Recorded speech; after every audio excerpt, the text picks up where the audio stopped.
What's going on, everybody? Eric Swanek here from Swan Hockey with another episode of Swan Hockey Live. This is episode number 20, and tonight we are joined by Leo Gould. Leo, how's it going? Doing great up here in Canada, living the dream.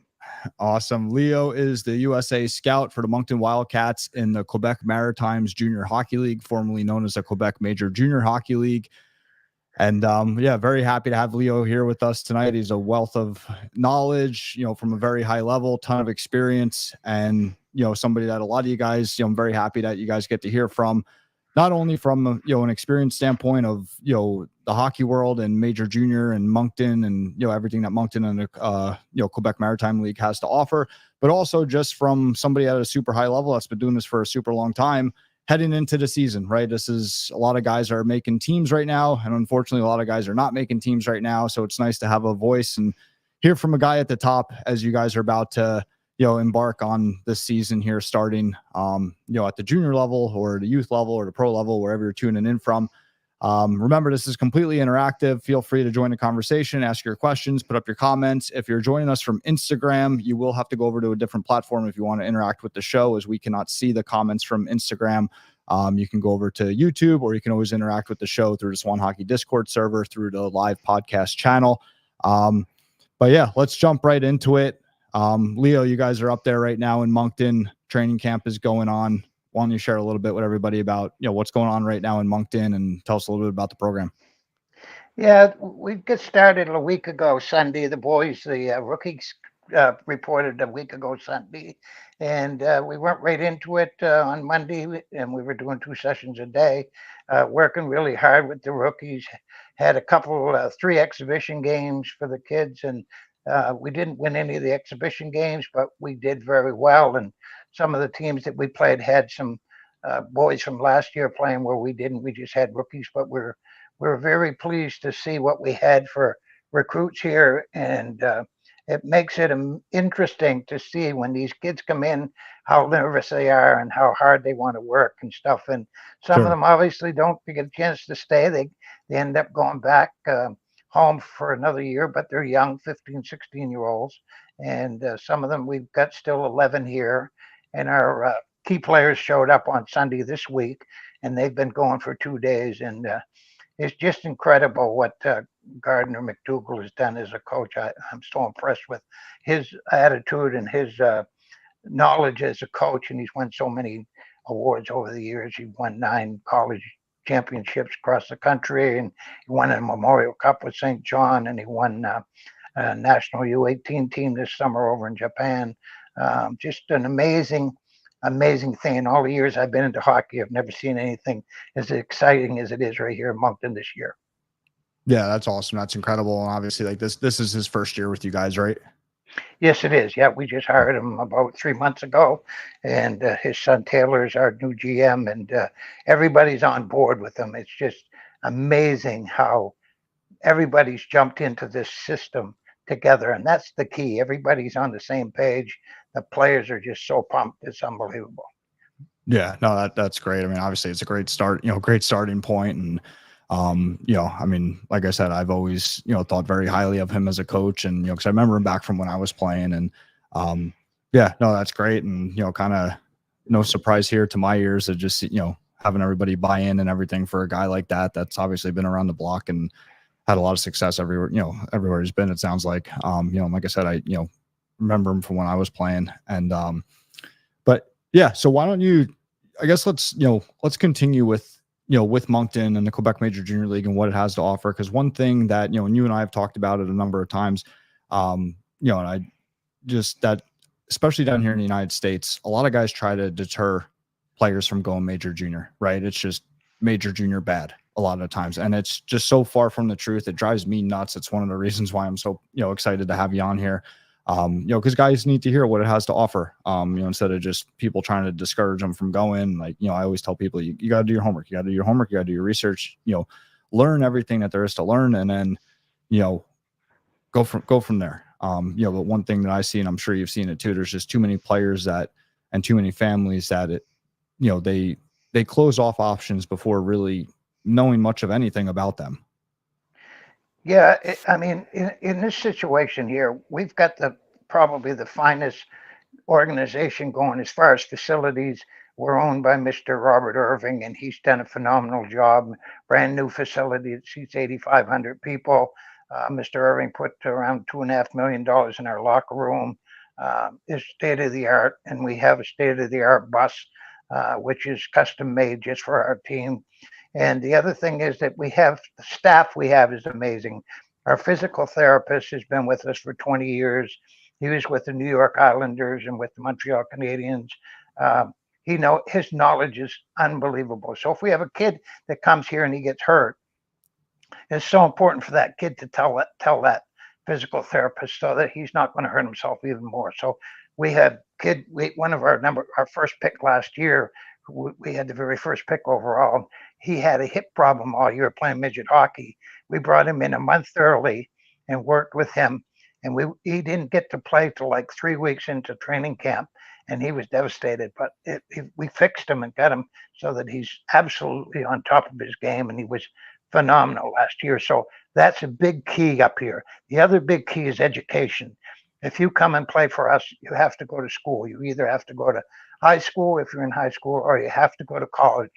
We have a full-time tutor, and she was chosen last year of CHA the best tutor in all of Canada for junior hockey players.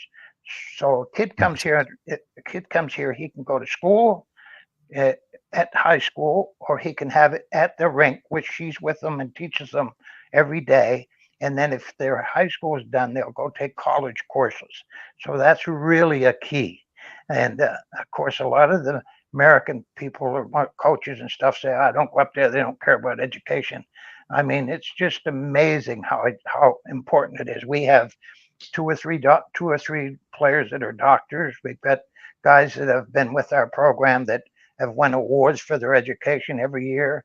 And that's a real key. But every aspect of our organization has a professional, like the trainer, professional guy, knows unbelievable, does everything unbelievable. Don't cost them a dime. They get paid a stipend each week. And up to this point, that's been a problem because a kid comes here, and if he plays an exhibition game, he loses his U.S. college eligibility. Well, he can always, if he doesn't, he can stay here and go to college in Canada, like McGill or St. FX or UNB or any of those schools. And the thing now that's going to be a lawsuit, I guess, in the U.S. is because the players can play hockey in the U.S. and get paid. So I think that's going to open up the market for us unbelievably. For a kid to come and play here a year, he could play in Canada or the U.S. But if he came here for a year, he played with us in Moncton, he would be so far ahead of the game that he's playing in the U.S. Nothing against the program. I owned junior teams in the U.S. for 40 years and did a lot of stuff with the kids and stuff, but it's nothing like this program. Yeah, well, I mean, it's just a whole different animal, and I don't think players and parents really understand that and understand like to what magnitude it's a whole different animal. And I think people's jaws would hit the floor if they saw how it is. Well, I brought kids up here. I brought a kid from Springfield up here last year, and a kid from Scituate, Massachusetts, and their parents came up for a weekend. They could not believe. And both of them came to our training camp. One of them was supposed to come. He got hurt working out just before we were going to sign him, a defenseman. And he's just turned 17 years old, and he's got a great future ahead of him. He's going to prep school in Buffalo, and we're hoping maybe we even bring him back at Christmas. But the opportunities are unbelievable for a kid. If he can come up here and make these programs, and he can come up here for 48 hours and at training camp, and it doesn't hurt his eligibility one bit. He can't play in an exhibition game, but he can come here for 48 hours. And normally what we do the first 48 hours is we practice, and then we have scrimmages between the groups.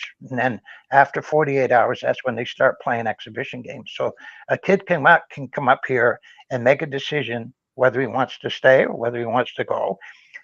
And then if he wants to stay, and he does stay, he gets money for college education from the league, and he can negotiate with the team and get some stuff from the team too. So, right. And that's another thing. Go Sorry, ahead. go ahead, Leo. Yeah, go ahead.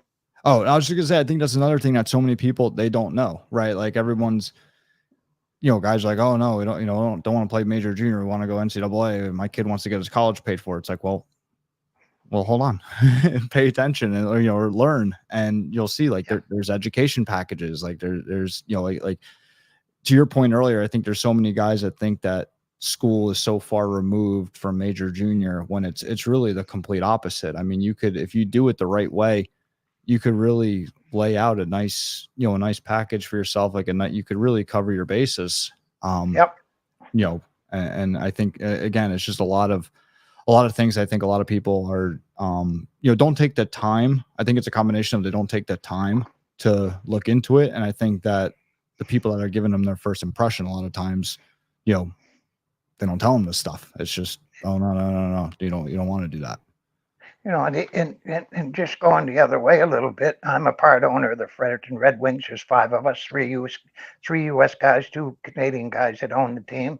And the nice thing about that is that they don't lose their college eligibility. So they can come up here and play Junior A and have a year here and see how it goes. And then if they wanted to go to the Quebec League, or if they got recruited, it'd be an automatic. They'd just move right up the ladder. So it's kind of a win-win. We can have 8 U.S. kids on our Junior A team, and our Junior A team is pretty much run the way of the Moncton Wildcats, because Roger Shannon's GM president, and he was the GM for the Wildcats for years. So everything he does is first class. So our kids are very well done, and that Maritime Junior League is a very powerful league.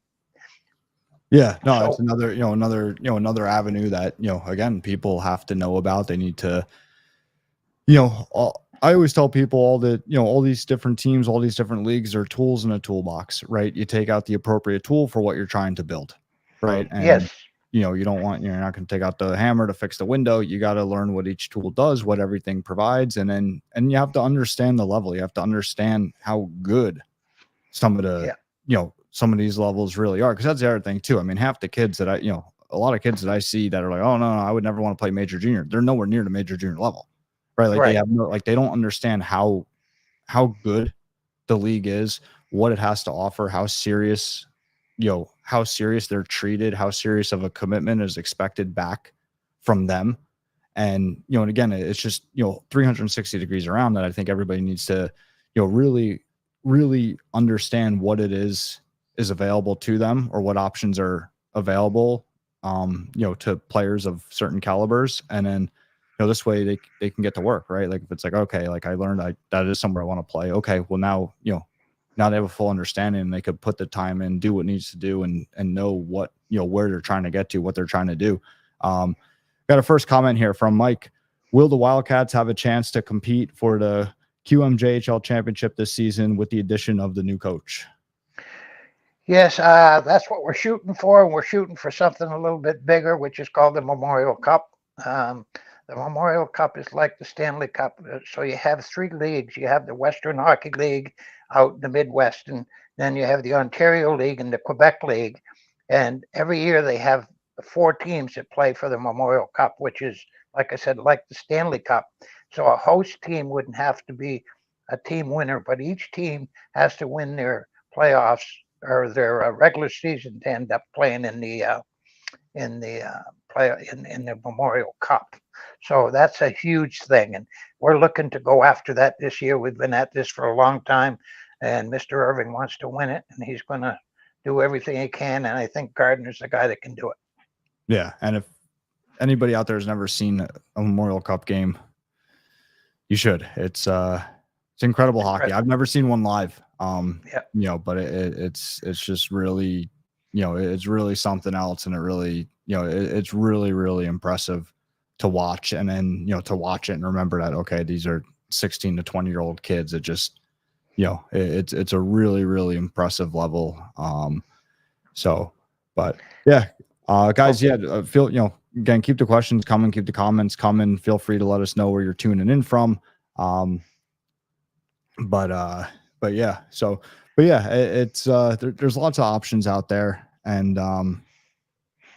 like we're saying, whether it's junior A, major junior, there's a lot out there. Yeah. Perfect example. In 2006, we competed for the Memorial Cup and we lost in the finals to the Quebec Ramparts. And Brad Marchand played for us at that time. And Brad was a very good player, and it was just a bad bounce, and we lost. But what an exciting thing! We sold out every game for the Memorial Cup. I mean, it was just like I said, it's absolutely crazy. And the other thing about the junior A level, that like the Red Wings, this year throughout the league, I think there's probably 20 players that came into the league from the junior league, from our junior league. So that's a nice bonus for everybody. Moncton, we've got 2 or 3 that came out. One played for Summerside and one played for Truro and stuff, and they come in and play.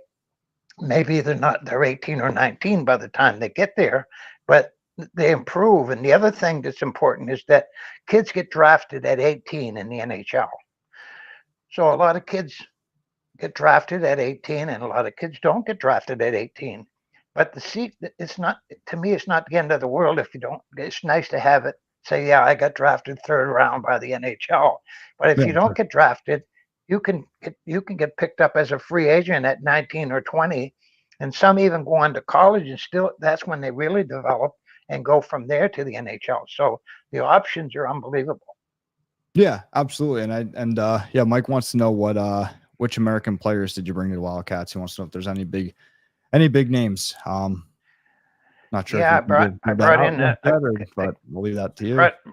Brought in a kid by the name of Niles from Springfield, Mass, and he would have stayed on our team this year, but he feels that he wanted to go back one more year and play in the States. He plays for PAL out in New York. And the other kid, his name is Pelletieri.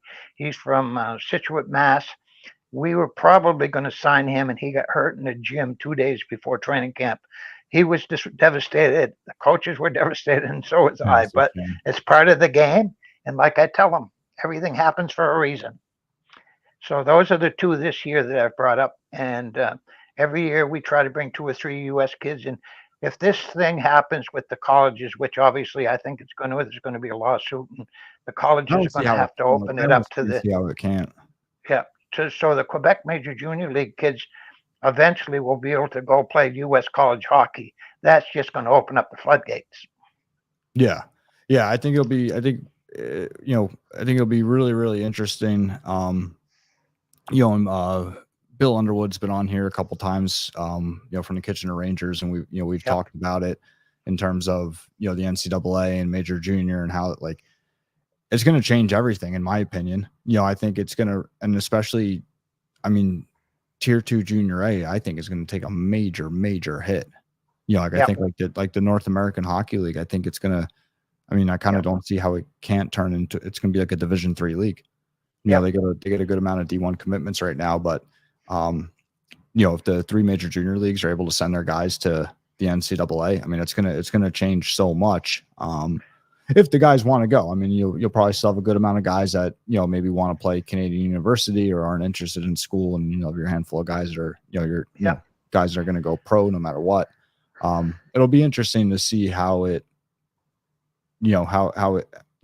everything where everything falls. And to your point, I think it'll definitely, I think you'll see a lot more Americans starting to head north of the border to go play in the Quebec, in the Quebec League, the Ontario League, the Western League.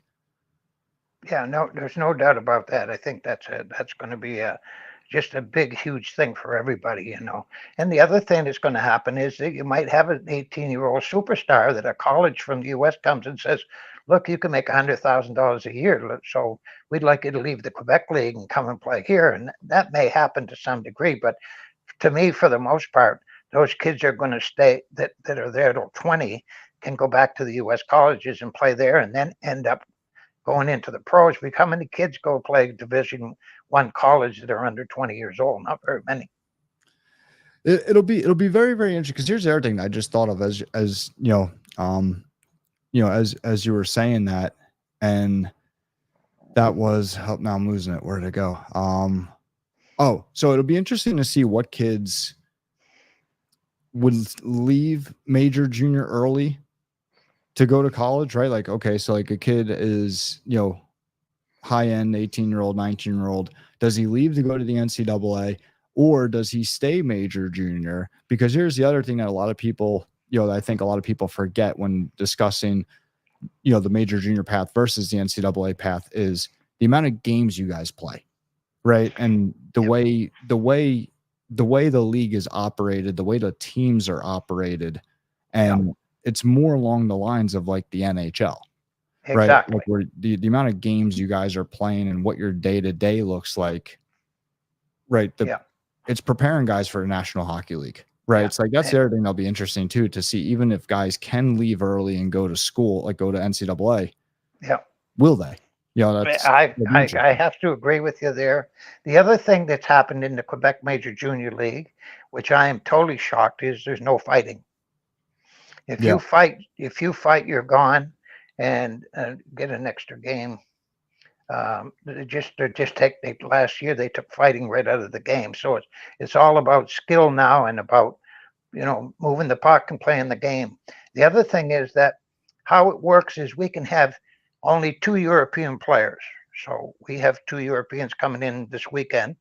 One was drafted by Bathurst, and he never showed up. He went to the USHL last year, but he's coming to us this year. So we traded with Bathurst to get his rights. And the other boy is going to the Bruins training camp, which we've drafted him, and he's coming to camp too. So you have 2 Europeans, then you can have a bunch of your Canadian kids, and you can have your Americans. So your American kids are not ineligible. In other words, you can have more than 2 players, so which is great. Yeah. No, and while we're talking about that, and I just want to, for anybody that's just joining us, I just want to remind you, if you're watching on Instagram, we cannot see your comments. So if you want to interact with the show, head over to YouTube, or feel free to put your comments in the live podcast channel of the Swan Hockey Discord server. But if you're on Instagram, we will not be able to see your comments.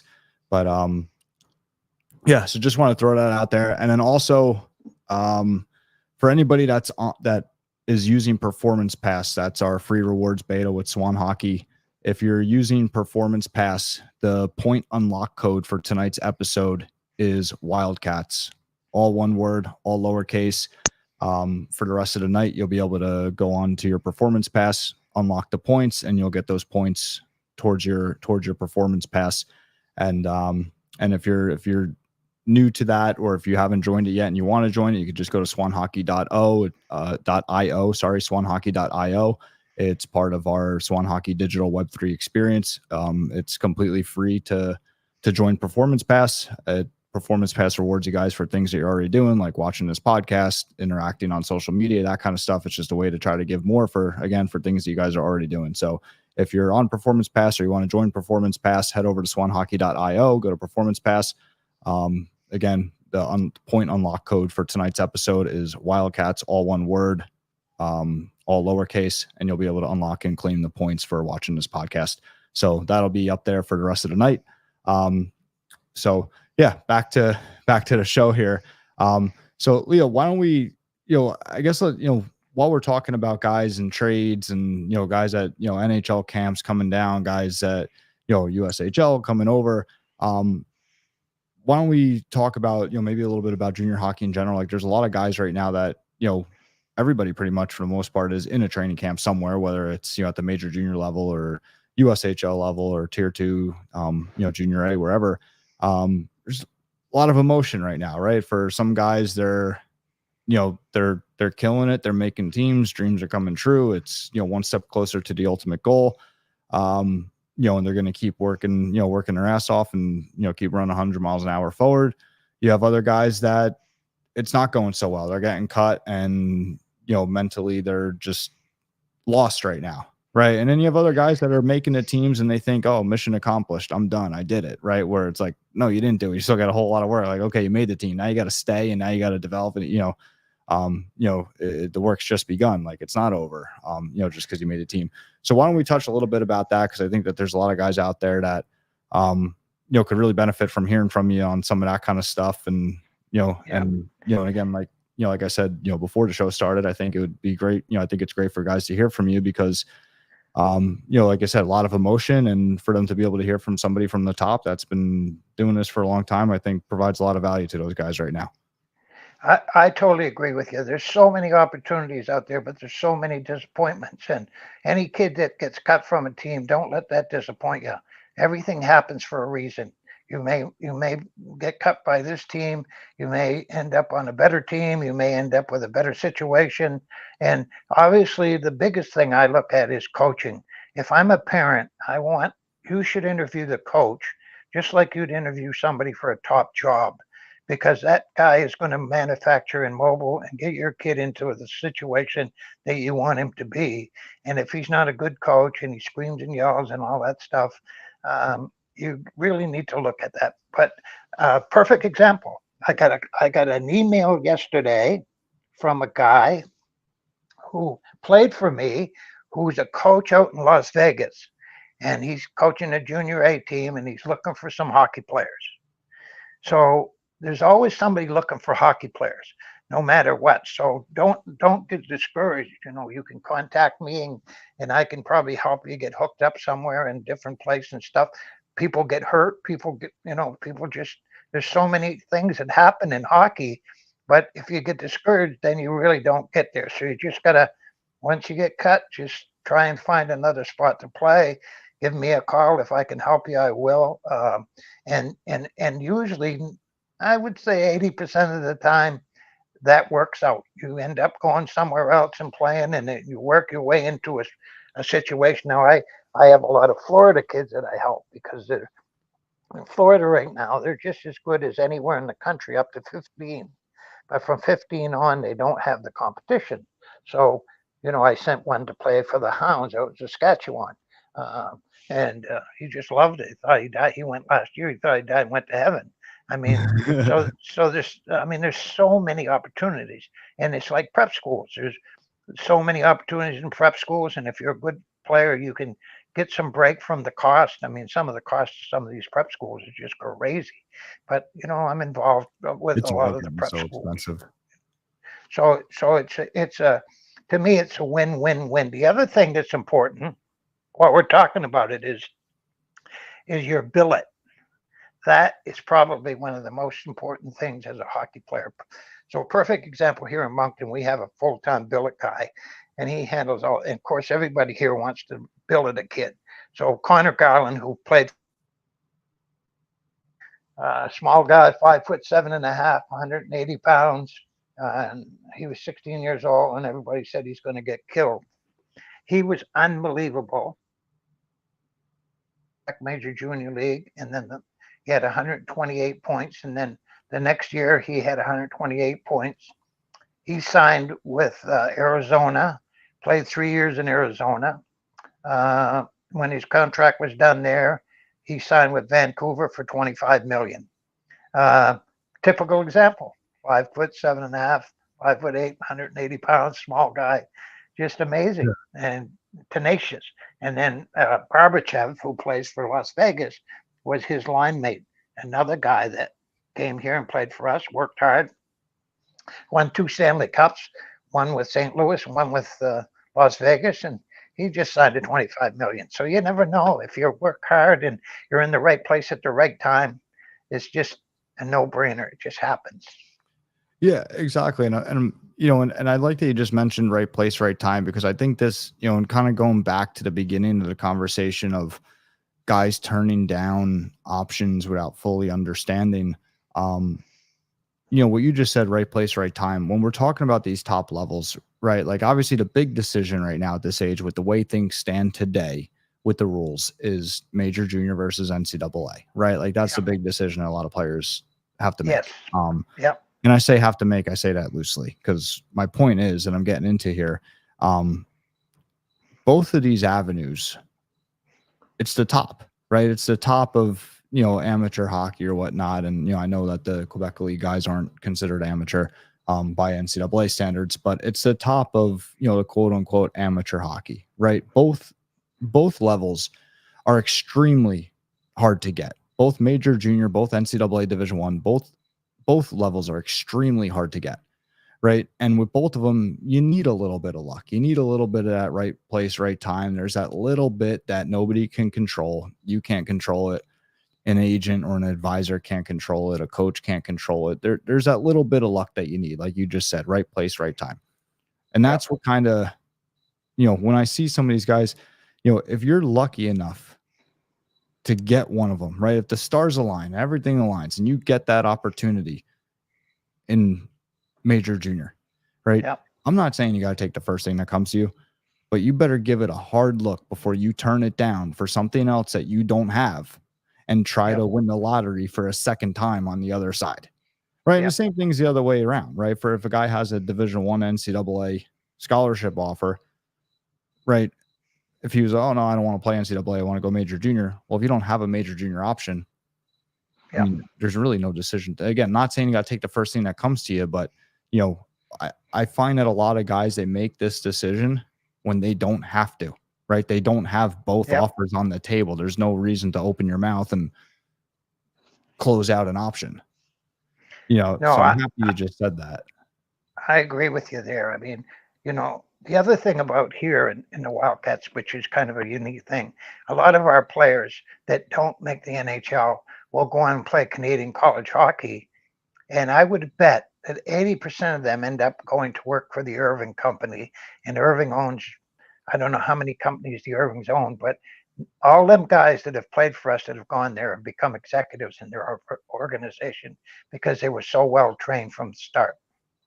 Yeah, you make those connections, you make those connections for life, and it's all about networking, and it's all, I say it all the time, hockey's no different than anything else in life. It's all just part of life, right? Like hockey's, hockey's just one step on our journey. It will end for everybody one day. Whether whether it's high school hockey, major junior hockey, college hockey, or 20 years in the National Hockey League, the day will come where it's over. Right. And, the next part of your life, you're focusing on something else. So it's like, that's why I think it's very important to be well-rounded, because again, it will end, and it's, and some of those other things, like you just said, like, like those connections and, that lead into other things in life. It's all part of the journey.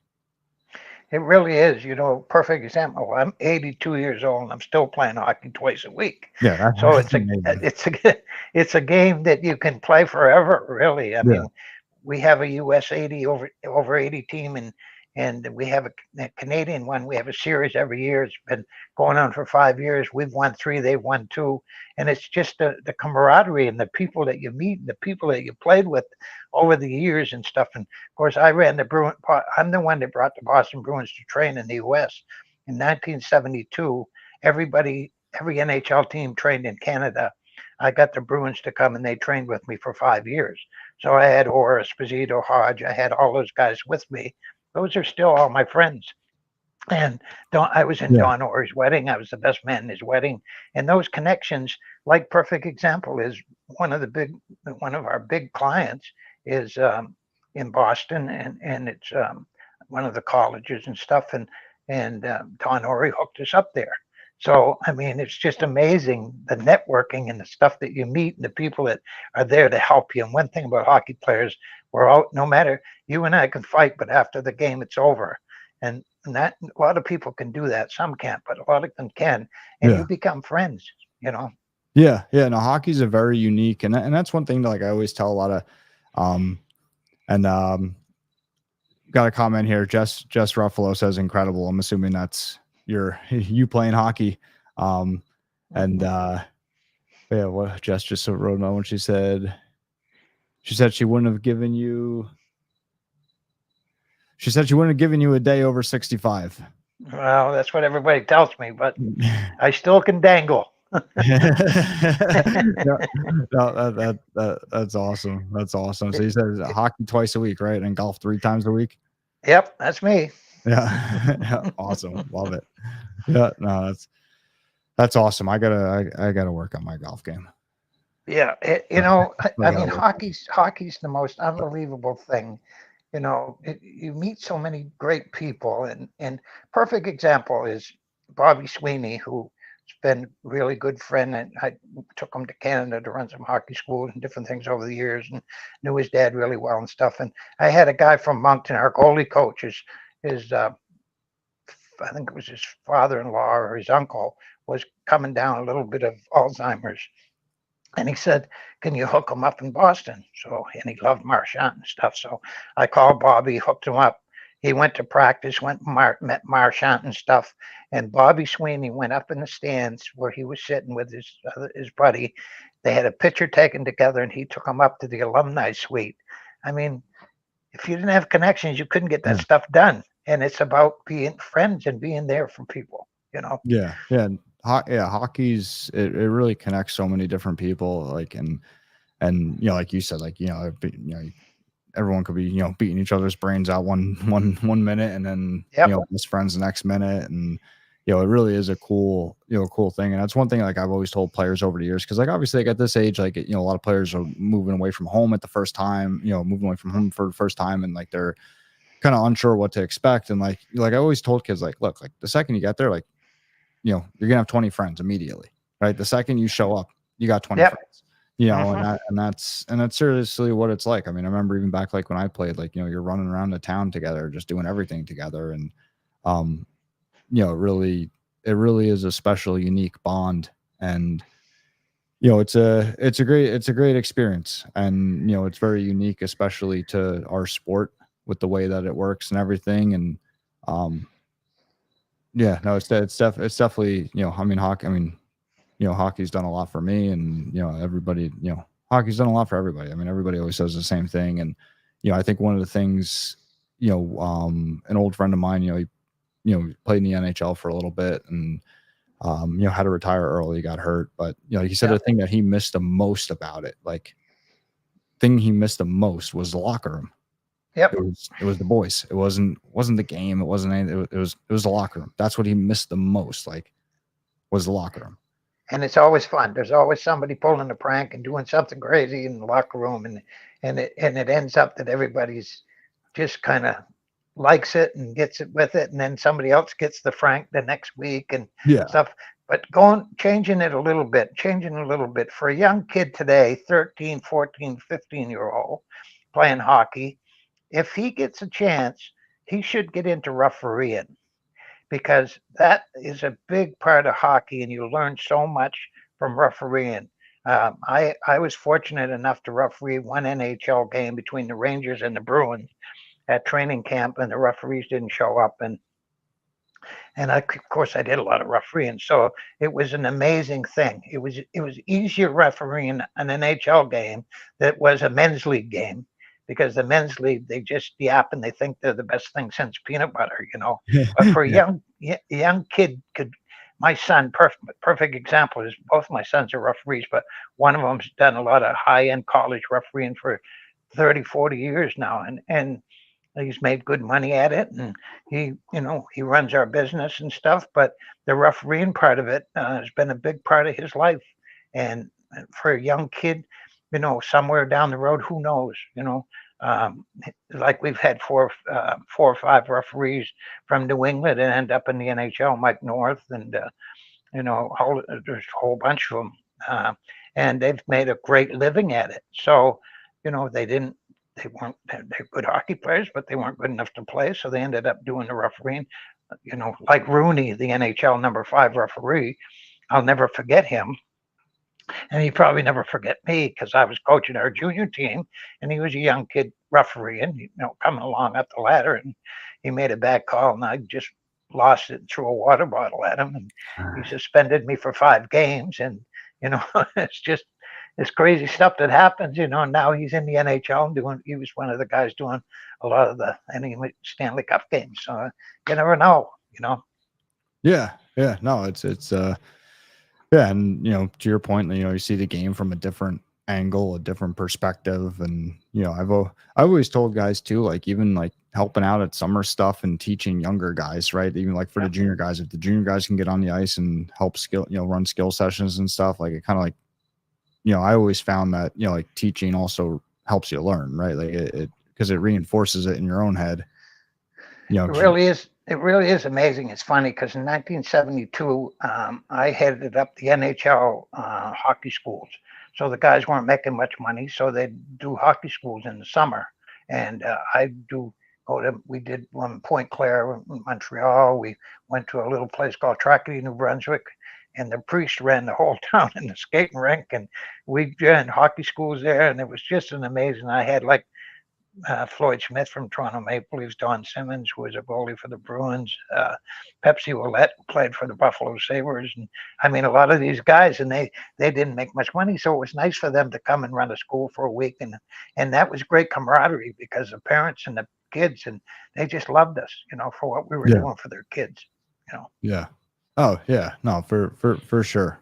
I mean, there's all different, and it's fun. I mean, like I always enjoyed doing that kind of stuff too, and it just. I think that, I mean, I don't know, like I say it all the time, like you got to be having fun doing this. And I think that, and even like part of like a lot of the effort, like what I'm doing is trying to, make, create something more fun and something more just for everybody to just, relax. Cause I think that everybody makes this way more complicated than it has to be, way more stressful than it has to be, more, way more expensive than it has to be. I think, because again, like I say it all the time, and I said it earlier in this episode, hockey's no different than anything else in life. But when it comes to hockey, people take all life logic a lot of times and just throw it out right out the window. And it's like, all right, we're going to do something crazy instead. Like even like with deciding with teams and stuff, and even with levels like the North American Hockey League, and they have their big tryouts and everything, and they're fine. Like, I'm not against the tryout camps, right? Like just use them appropriately. I say that all the time. But, like one example that I always give to players and parents is, a parent will talk to me and be like, oh yeah, you're going these 5 tryouts. I'm like, what? Like, I'm like, it's like, if this was school. Yeah, a lot of it's about money too. Yeah, but and that's my point. It's like okay, like if this was academics, would you be behaving the same way? Right. It's like, all right, well, what do you mean? It's like, well, if this was if the kid said, hey, I want to go to an Ivy League school, would you fly your kid out to an Ivy League school every single weekend? To go tour all these schools. Right, and just spend endless amounts of money and just aimlessly wander, no plan of attack, nothing. Would you just go start doing that? Right, you wouldn't. Right, maybe you would check out a couple. But you would apply to a couple, you would apply to other ones as well. And you would apply, to some, safety nets as well. Cause at the end of the day, you got to be in school, right? Like but like when it comes to hockey, it's just like, oh, we're going to go, and some of the kids, they're just not at the level either. Right. It's like, it'd be like doing all that stuff with the Ivy League schools, but the grades weren't good. Right. If the grades weren't good in high school, but you're still just, oh no, only Ivy League. Right. Or the same thing like with a job. Would you like, okay, I want to be, or you want to be a CEO of a company or whatever, like, would you only apply for those jobs? No, you're going to apply for some of those jobs. You're going to apply to other jobs because at the end of the day, you need a job. Sure. Right? Work your way up the ladder. Yeah. But when it comes to hockey, that all goes, right out the window. And it's just, and a lot of it's just done aimlessly, I think. So, The other thing that happens a lot too is the colleges seem to be signing kids that are 15, 16 years old. And they get a ton of these kids and sign them up. And these kids think they're going to play Division I college hockey. By the time they get 18, 19, 20, their whole life has changed. And they don't end up doing that. That's why the Quebec Major Junior is a perfect place for a kid to sign up and go, even if he's going to go to college, because eventually that market's going to open up that we're going to be eligible. And the kid's going to be able to come here. And then at 20 years old, he'll be ready to play Division I hockey. If he plays in the Q and he makes it to 20, he's going to be ready. Well, and here's the other thing too. Like if there's a kid that's, 16 years old or whatever, and has a Division I deal, right? Yep. That should tell the player and the family something. It should tell you that the kid's special. The kid's fast-tracked. Right? Now, where do the special fast-track kids play? What's going to be the best development for the NHL? Right? What's the best development system there is? Major Junior. Right. I mean, you got your national team, but that's only a few players. you know. Right. But there's a lot of players that are as good as some of those kids in the national program that don't get an opportunity to come and go to that level. So if they came to the Quebec League, they would definitely go to that level. Yeah, and here, and not to get sidetracked too, but it's funny that you mentioned national program, because me and my best friend were just talking about this the other day. So and I'm not, again, like I'm, on the outside of national programs. I don't know exactly how everything's run, so I don't want to, talk out of turn. But it's almost like, to your point of saying that there's guys that are just good that are elsewhere. If you're like, let's say you're on the national team, right, and you're a center. Yep. Right. And you've been identified as the 4th best center in the United States. You're going to play 4th line on a national team. Yep. Would you have been better off being the 5th best center and not making a team and playing first line somewhere else? Yep, sure would. Sitting on the bench don't do it. It's almost like at some point, it almost seems like it could be a curse. It's like, all right, shit, I'm the 4th best center in the United States. Damn it. Yep. Like, if I was number 5, I'd be playing first line for a powerhouse program. Instead, I'm playing 4th line. For I totally agree with you there, 100%. I hate to see a kid sitting on the bench. If a lot of parents will say, "Oh, my kid's got to play for this team," but you know what? And I try to explain to him, look, what's he going to do at that level? Is he going to play, or is he going to sit in the stands, or is he going to be on the 4th line? But his other team over here, he's going to be on the 1st line on the power play. That's where he needs to be, because he's got time to get better and to move up that ladder. Where if he's on that 4th line, he may never go up the ladder. Yeah. Yeah. Yeah. But I'm saying because I mean, think about like a kid that's 4th line on, national team. Would he be better off being 2nd line in the Quebec League or in the USHL or the OHL or, wherever he falls? Like, so it's an interesting, again, not to, go on it, on a, tangent, off on the right. Like tomorrow, very, very interesting. Tomorrow I head up to Fredericton, which is an hour and a half from here. That's where my team is, in Fredericton. So our training camp starts tomorrow. So we're like a week and a half behind the Quebec League, because a lot of the draft picks in the Quebec League we draft. So if they're not going to play in the Quebec League, they'll come and play for us. So it kind of works itself into the system. The system works pretty good. So if you got a 16, 17-year-old is really good, but he's not ready for the Q, he's going to play in that junior A league, and he's going to get it. By Christmas, they may call him up and say, "Hey, we need a guy. Somebody got hurt. We're going to bring you up to play for us." So that's another great avenue, Yeah. Oh, yeah. Yeah. And then going back to the other point I wanted to make, like, so that 16-year-old that's committed Division I, if you're 16 years old, you're committed to Division I, like I was saying before, like that should tell you something. That should tell you that you're fast tracked, you're a special player, right? The best development system in the world for that special player right now is Major Junior, right? Yep. So there's nowhere, if you're going to go the NCAA route, to some point, my opinion, you're hindering your development until you get to college, because there's no place that you can play, like, again, outside of the national team, right? The national team, I would say is, on the same level as Major Junior. But if you're going to commit to Division I at 16, right, you get your commitment, and you're going to go play somewhere else until you're 18 or 19 or even 20 before you go. For those years, you're hindering your development, because there's no place that you could play that's going to develop you like Major Junior would. Right. Exactly. So you're basically saying, hey, I'm going to take these next 2-3 years, not take them off, but I might only develop at 85% instead of 100%. And I'm going to kind of just off to the side, but not off to the side. Like, you're hindering your development for a couple of years. Right. So like, that's part of like where I always tell people, like, you got to be able to read the room. Right. And I think that's part of it. And again, not saying you got to go Major Junior, but read the room. If you're getting, if you've got a bunch of Division I offers at 16 years old, that should tell you something. Yep. No, exactly. I mean, and there's so, like us, perfect examples. You got a lot of kids now that go to the BCHL, and if they came and played Junior A for us, it's same thing. Basically, that's same hockey. And at the end of the year, they have a cup in Junior A hockey, just like they do for the Memorial Cup, and all those teams get to compete against each other. And like in Moncton, I mean, the training in Moncton is unbelievable. And any kid that is good enough is good, that's interested in this, should get a hold of me, and I'll bring them up here for a weekend, and they'll just won't believe this. I mean, it's nicer than 99% of any NHL locker rooms and stuff. And the people we got are professionals all the way. Like a perfect example is we took and we went to every NHL locker room and built our locker room from that. Yeah. It's Yeah. I just, remember you telling me that. It's incredible. you wait till you come up, you just won't believe it. It's just Yeah. amazing. And the Mr. Irving is so passionate about this. So when these kids come to town and play for us, he gives them everything. I mean, he gives them computers.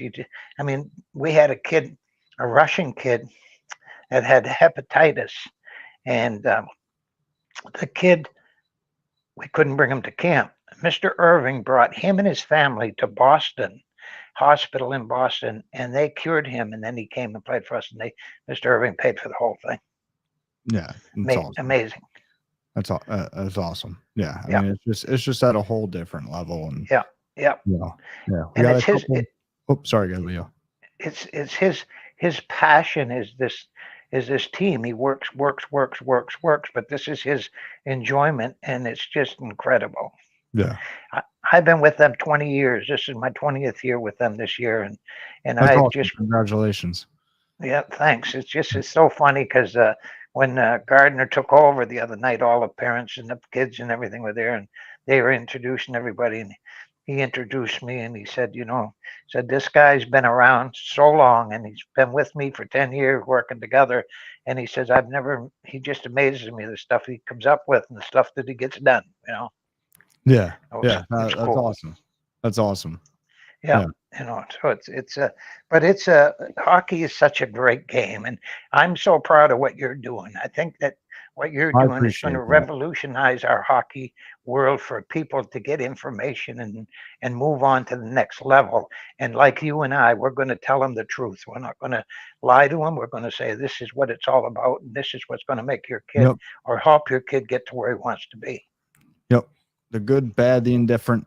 And I understand everyone's not always going to want to hear it, but and it's funny because I recruited a kid last year.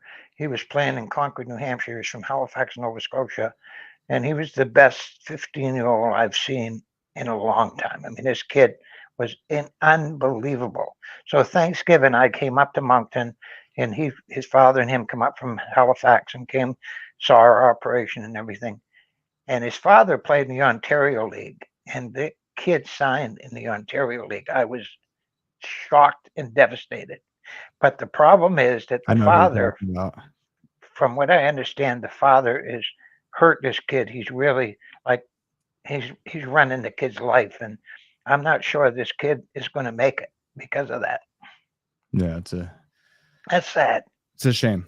It's a shame. I don't know anything about the dad. I believe I know the kid that you're talking about. But it's And perfect examples like your boy there from New Jersey that I won't mention the name, but him and his mom came up here to see our operation over 2 weeks ago, and he's from New Jersey, so he's not in our territory. But once he's 16 and he goes through the draft, then he'll become a free agent, so we can bring him here after that. So that's kind of the goal, and they were flabbergasted. Yeah, I bet. Yeah. It was great. Sorry, go ahead, Leo. It's great for them because they're a great voice for us. People like that are a great voice for our program. And even if you and I, what we should try and do maybe is put some kids together and parents together if they're interested and come up and see this operation. I'd love to do it. I'm all for it. Yeah, I'd love to do it. We could do that and let them see what's out here. Yeah, absolutely. We'll definitely talk about that because I think that'd be unbelievable. Definitely. No doubt about it. Yeah, definitely 100% want to explore that. So yeah, we got a couple questions here. Just wants to know, you hear and I think this is going back to our talks about the North American League. You hear so often that pre-draft and pre-camps are money grabs. and not worth attending unless you have a main camp invite. What do you think on this? So my opinion of this, Jess, is, you know, if, and again, depends on the, I mean, I guess it really doesn't depend on the league. There might be a couple of exceptions, but if we're talking, I think you're talking about the, you know, tier 2 junior A level. So I'm going to answer in regards to that. Those camps, it all depends how you're using them, right? And perspective is everything. It all depends on what head you're rolling in there, you know, what head's on your shoulders. If you're a guy that's going there saying that, all right, I got all these camp invites in the mail and they love me, I just got to show up, shake some hands, kiss some babies, I'm going to make the team, I'm going to run the power play, it's only going to, you know, I got to pay, you know, $450 to go to camp. If you're going there with that head on your shoulders, I think, you know, most guys are, you know, very, very unhappily surprised. And again, hockey's no different than anything else in life. A lot of those invitations you get for those pay to play events, they're no different than getting the pre-approved credit card invitations in the mail as an adult. It's the same thing, right? Or the extended car warranty phone calls. It's the same thing, right? But, you know, some of the credit cards make sense. Maybe see, hey, I want to apply for this one. Okay. Right. But, you know, so some of them could make sense. It depends. The perspective is everything. Now, if you're going into one of those camps saying that, okay, I want an opportunity, I want a platform to show what I got. I wasn't drafted, I wasn't tendered, or what, you know, I'm not signed, I'm a free agent. And, you know, and I think they're wrong. I think they missed me and I want to show what I got. Yeah, that's a platform to get up there and show what you're, you know, what you have, and try to show them that you belong and that you deserve a spot. So it all depends how you're using them, in my opinion. And, you know, in terms of the pre-draft camps compared to the main camps, this is something that, you know, I kind of just started taking this stance probably over the winter, and I've never really heard anybody else say this before, but my opinion is everybody always wants to go to the main camp. And for any of the Canadian guys listening, down here in the US, the North American Hockey League, they call the main camps are in July. What you guys call main camp in Canada is what the North American League calls training camp. So main camp is before that. It's in June or July. Kids pay $400 to go to it. Teams have like literally 200 players there. The teams make a lot of money. And, you know, and in the pre-draft camps are kind of like the same thing. They're not as popular anymore. They happen before the draft. Nobody really wants to go to them anymore because they say, hey, I want to go right to main camp. Right. And that's the stance that a lot of people take. They want to go right to main camp. You know, and on the surface, it sounds better. It looks better. Yeah, I got the invite right to main camp. I don't have to go to the pre-draft camp. But the stance that I started, you know, over the winter, I was like, wait a minute. Everybody always wants to go to main camp. Yeah, it looks better, sounds better. But in reality, is it better? Because if you're on the outside looking in and you're going to a camp trying to earn a spot and, you know, steal a spot, well, at the pre-draft camp, there's spots available. They didn't even have the draft yet. After the draft, every North American League team already has more players than they're allowed to start the season with. Right. So pre-draft camp, teams are looking for players. Main camp, teams have players. They're looking for upgrades. Yeah. Right. So it's kind of like an interesting thing that, you know, everybody always wants to go to the main camp, but it's like, well, you know, main camp, there's technically, they got to cut guys. They already have too many guys because of the way the league work. But if you go to the pre-draft camp, at least there's spots up for grabs if you impress, right? So that's just my, you know, my just take on that. You know, Leo, I don't know if you want to add anything, if you know, disagree or agree with anything. No, I agree with you. I mean, I had teams for 40 years, junior teams. I owned the New England Junior Huskies, the Wallace Wallopers, the Junior Canadians and stuff. And we didn't do any of that stuff. We had training camp, tryout camp, and that was it. Because, and the reason I got out of it in New England was because it wasn't about kids anymore. It was about money. I never refused it. If I had a kid that was good enough to play for me and he couldn't afford to pay, I'd do the research. My accountant would check all of the facts. We'd let him play. We'd give him jobs so he wouldn't lose his college eligibility. And the problem with them camps is that most of the time, them teams already have their teams 3/4 to full already, and they're just kind of putzing. And if some superstar comes along, yeah, he'll get an invite, you know? Yeah. You know, it's, Yeah, I mean, most of those teams, because here's the thing everybody has to remember, right? You're not dealing with idiots. These are very good hockey minds. Some of them not always honest, not always doing the right thing. Some of them are in a very hard position. Some of them, they're great people, and the owners are, it's basically, hey, you're going to do this or you're going to get fired, right? Pick which one you want to do. So it's not even necessarily all the time the coaches, but these are very smart people.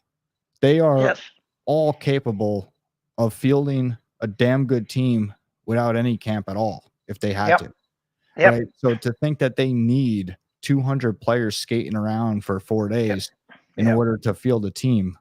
No, these are smart people. They're good at their jobs. If you want to get fired from your job, have no clue who's on your team. Wait to see what, hope that good players show up to your 200-man main camp, right? The coaches are not letting their jobs ride on that. It's not happening. That team is mostly picked, mostly full.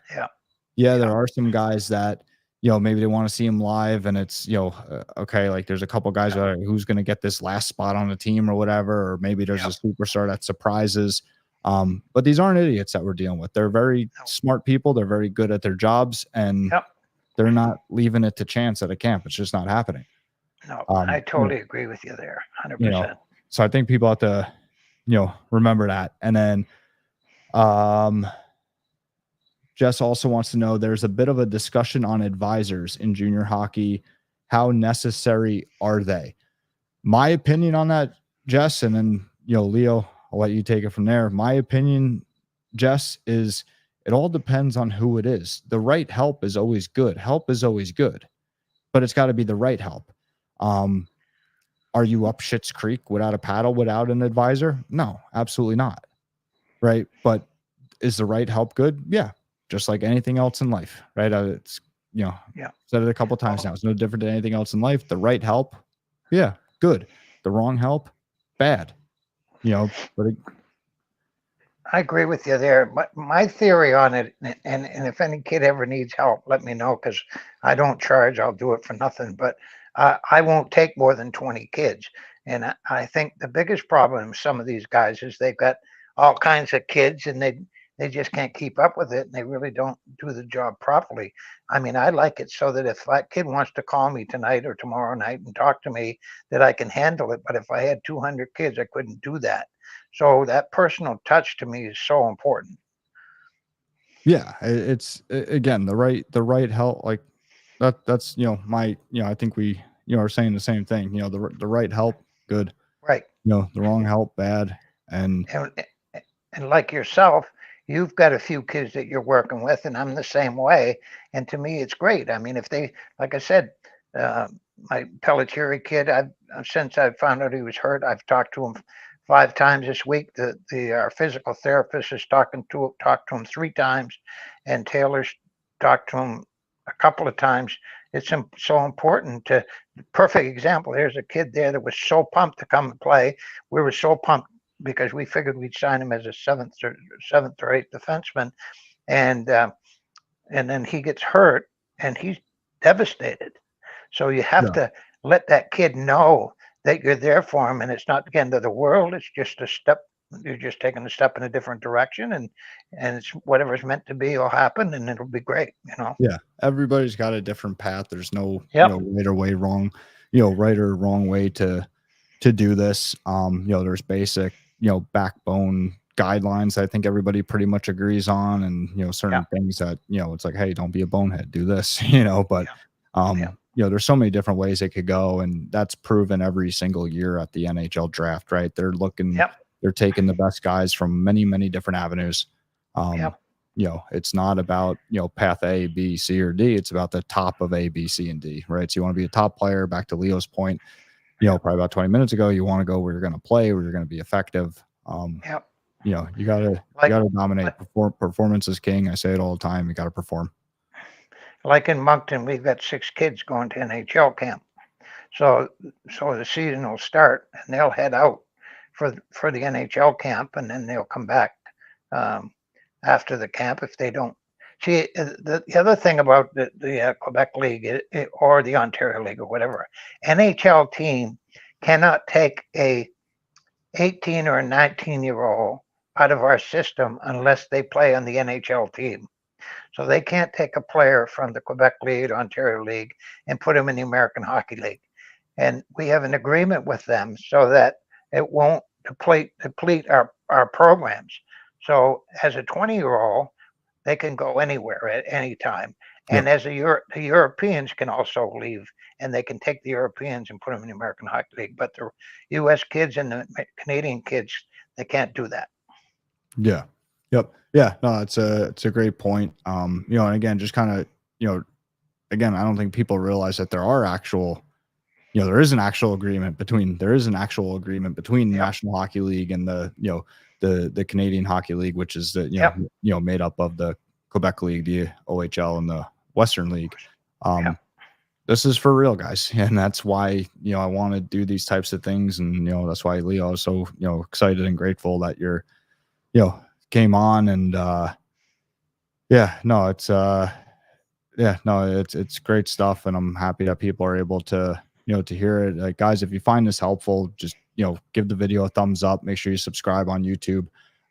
Share it, tell your friends. We do this every Thursday night, you know, 9 p.m. Eastern. And it's, the more people we could bring into this, the better it is for, you know, for all of us. Jess says, come back again, Leo. So I'm sure, I'm sure Leo will be back. So yes.